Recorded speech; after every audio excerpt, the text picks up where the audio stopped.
Fasting and flames of anger. Takes greater courage refusing to withdraw oneself, neither making oneself conspicuous nor part of the crowd. From the soul, and set aside days to test oneself against conditions one fears, accordingly train before it comes, so as not to flinch when crisis comes.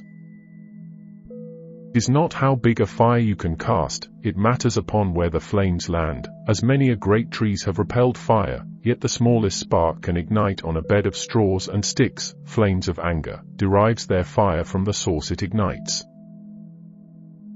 Festivals and fasting. It is the month of December, and yet the city is at this very moment in a sweat. License is given to the general merry-making. I should be glad to consult you and find out what you think should be done, whether we ought to make no change in our daily routine, or whether, in order not to be out of sympathy with the ways of the public, we should dine in cheerful fashion and remove the garments. I am sure that if I know you aright, playing the part of an umpire, you would have wished that we should be neither like the liberty-capped crowds in all ways, nor in all ways unlike them, unless, perhaps this is just the season when we ought to lay down the law to the soul, and bid it be alone in refraining from pleasures just when the whole mob has let itself go in pleasures, for this is the surest proof which a person can get of their own constancy, if they neither seeks the things which are seductive and allure them to luxury, nor is led into them.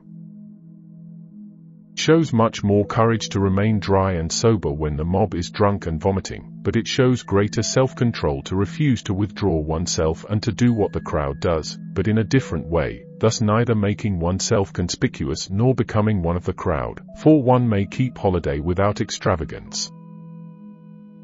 I am so firmly determined, however, to test the constancy of your mind that, drawing from the teachings of great teachers, I shall give you also a lesson. Set aside a certain number of days, during which you shall be content with the scantiest and cheapest fare, with coarse and rough garments, saying to yourself the while, is this the condition that I feared?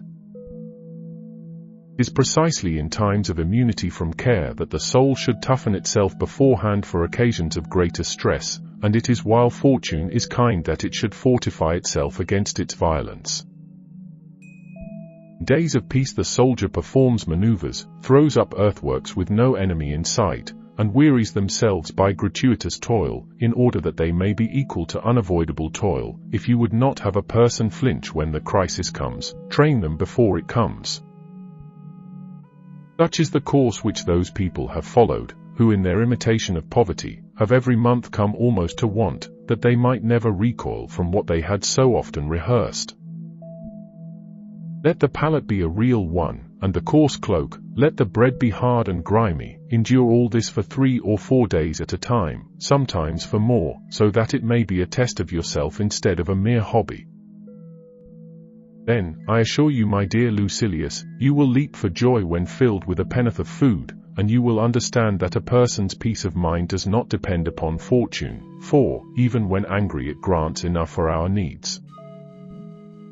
There is no reason, however, why you should think that you are doing anything great, for you will merely be doing what many thousands of servants and poor souls are doing every day.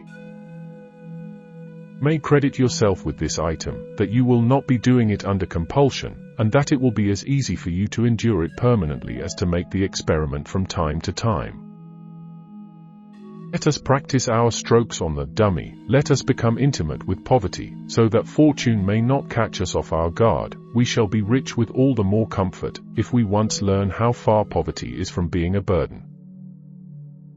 You think that there can be fullness on such fare, yes, and there is pleasure also, not that shifty and fleeting pleasure which needs a stimulant now and then, but a pleasure that is steadfast and sure. Though water, cereals and crusts of bread are not a cheerful diet, yet it is the highest kind of pleasure to be able to derive pleasure from this sort of food, and to have reduced one's needs to that modicum which no unfairness of fortune can snatch away. So begin, my dear Lucilius, to follow the custom of these people, and set apart certain days on which you shall withdraw from your business and make yourself at home with the scantiest fare.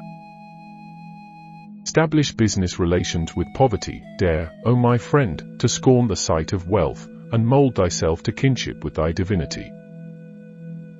For one alone is in kinship with the divine, who has scorned wealth. Of course I do not forbid you to possess it, but I would have you reach the point at which you possess it dauntlessly. This can be accomplished only by persuading yourself that you can live happily without it as well as with it, and by regarding riches always as likely to elude you. Here is a draft on Epicurus: ungoverned anger begets madness. You cannot help knowing the truth of these words, since you have had not only servants, but also enemies. Indeed, this emotion blazes out against all sorts of people. It springs from love as much as from hate, and shows itself not less in serious matters than in jest and sport. It makes no difference how important the provocation may be, but into what kind of soul it penetrates. Similarly with fire, it does not matter how great is the flame, but what it falls upon, for solid timbers have repelled a very great fire. Conversely, dry and easily inflammable stuff nourishes the slightest spark into a conflagration. So it is with anger, my dear Lucilius. The outcome of a mighty anger is madness, and hence anger should be avoided, not merely that we may escape excess, but that we may have a healthy mind. Farewell. Seneca, Stoic Taoist.